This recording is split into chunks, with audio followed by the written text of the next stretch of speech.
No niin. Kuten kuvasta näkyy, niin tässä on uutta videota vähän. Eli tuli käytyä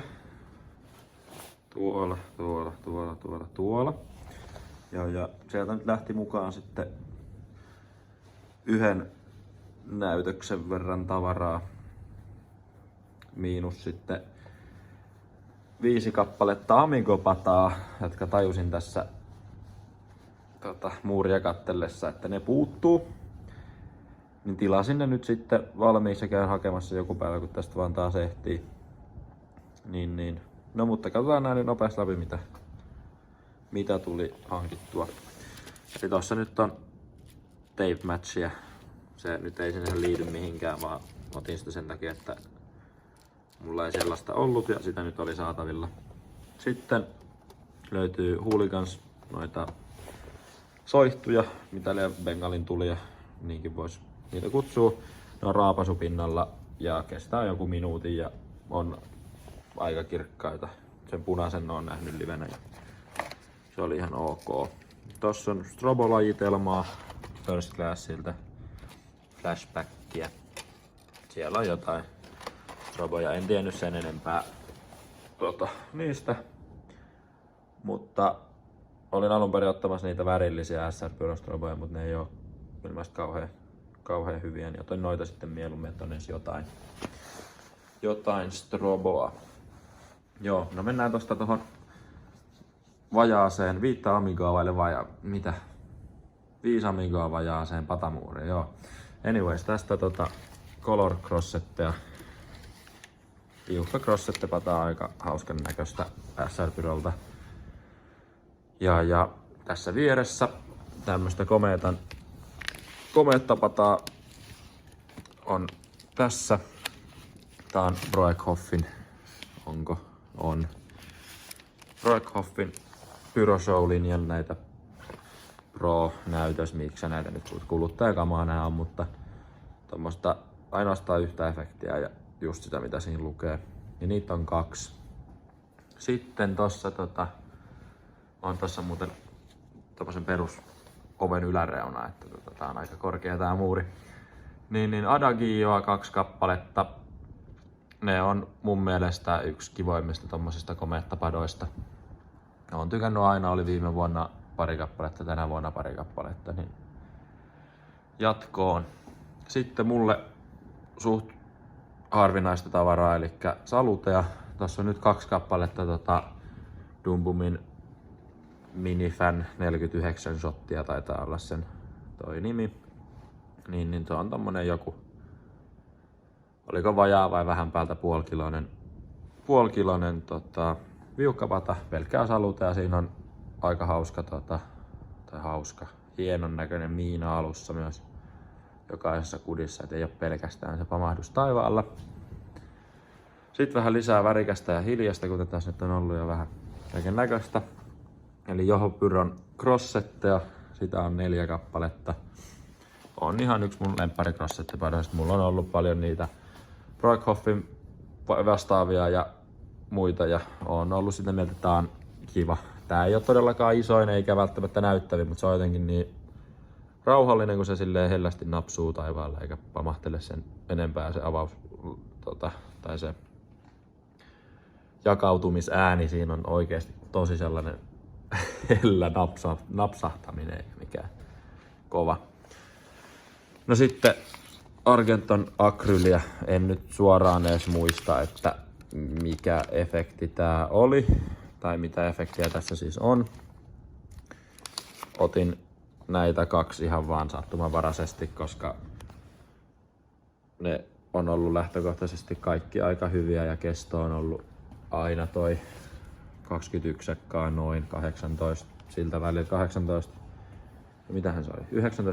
19-21 sekkaa ne on yleensä mulla kestänyt, niin sopii keston puolesta mun tarkoituksiin tai käyttöön tollasessa höntsänäytöksessä, missä vähän musiikkiakin taustalla. Niin, joo, ne siinä. Sitten tästä vähän lisää. Tässä on Evolution Fireworksin Dream Chaser. Se on kans älyttömän kivan näköinen pata. Ja niitä on 2. Et ne tulee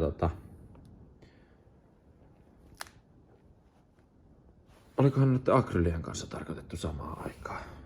En nyt suoraan muista, mutta jotenkin se meni. Nääkin on semmoista crossetten tyyppistä. En muista just nyt efektiä, mutta semmoista, että se napsahtaa vaan auki ja leviää muutamaa osaa. Niin.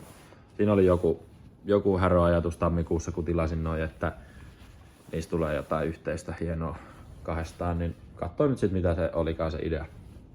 No sitten täällä on tätä SR Pyron kans Pro-sarjaa, mitä näitä kutsuu musta paperi, mitä liian.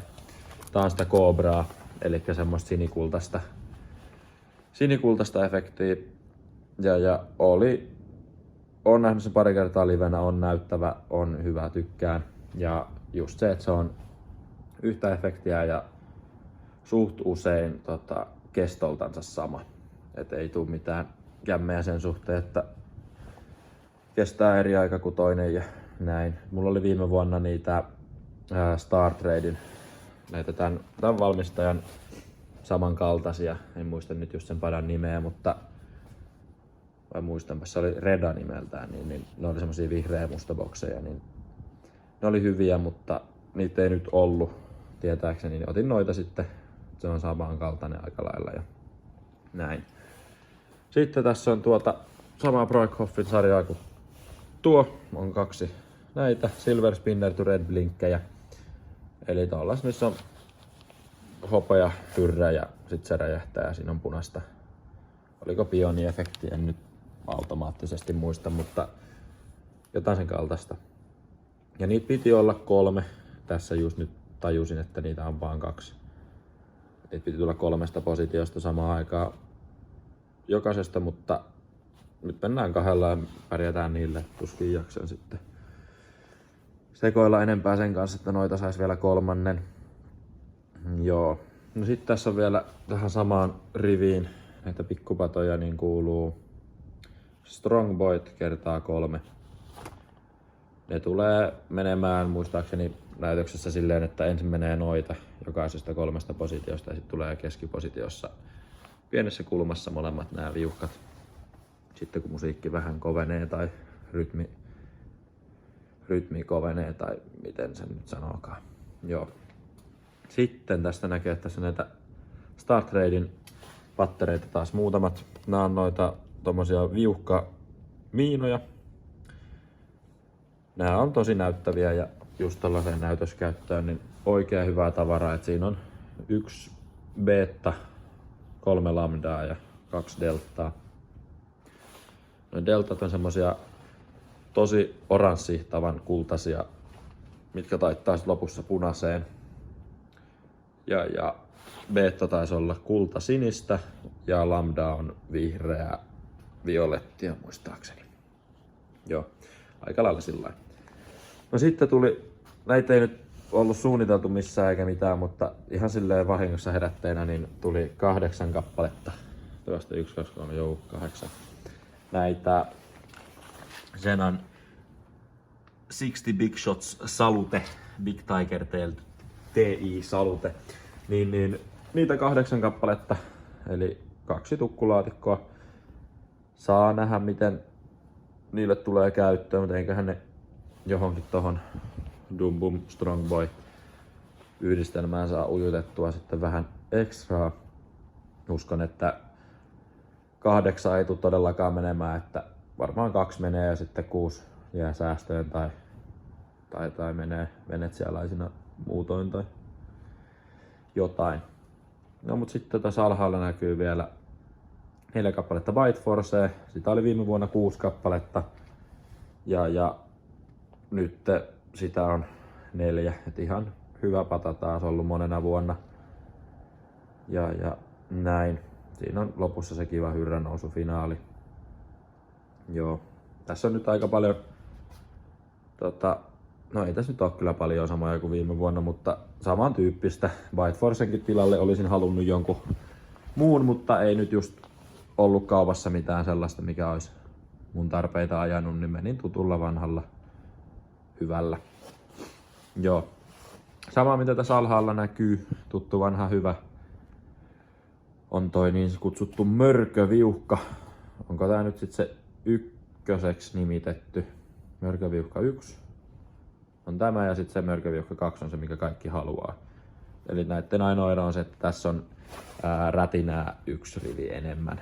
Mutta muun käytössä se on aivan se ja sama, että mitä sieltä tulee efektien puolesta. Että se on toi lähinnä se, että se on viuhka ja 50 milliä ja nopea rytminen, niin tää sotkee taivaan sen verran hyvin, että se muutama ekstra rätinä siellä ei haittaa mitään. Ja tosta nyt vielä näkee, niin paloturvallisuus on kunnossa ja näin, ei vaan tossa on toi muuri, se on aika miehekkään kokoinen. Ja joo, ei mulla nyt muuta sen enempää, että tässä on nyt ollut vähän hiljasta tää videoiden tulo, koska ei ole ollut mitään aihetta. On vähän myöhässä ollut tää mun into näihin kamppeisiin, mutta kyllä sekin näköjään tuli vielä takaisin tässä loppuvuodesta. Ja sitten seuraavaksi varmaan pistelen videota, jos nyt sesongissa sattui tulemaan jotain ostoksia. Vähän epäilen, että tulee, mutta setti tulee olemaan jotain tämän kaltaista, plus sitten vanhaa varastoa, kuten jotain tällaista Rocade Crown Blue Tippiä ja mitä tos nyt on Rocade Crown Finalea Roycroftilta ja muuta. Niin jotain sen kaltaista. Ja toki sitten 5 Amigoa tulee nyt vielä, mutta ne nyt ei ansaitse omaa videotansa vielä tähän lisäksi. Että joo, ei siinä. Lanternassa taas on myymässä, että jos siellä käytte, niin yrittäkää tunnistaa tai jotain ja näin. Ei siinä. Tää on mun osalta hyvin mahdollisesti ainoa video niin kuin tähän paukkujen esittelyyn liittyen tältä vuodelta. Mutta eiköhän sitten toi korvaa toi show-video senkin, että tuossa on ihan miehekästä tavaraa, että varsinkin toi näytöksen loppu tulee varmaan olemaan ihan suhteellisen hulppea taas kerran. Mut juu, moi!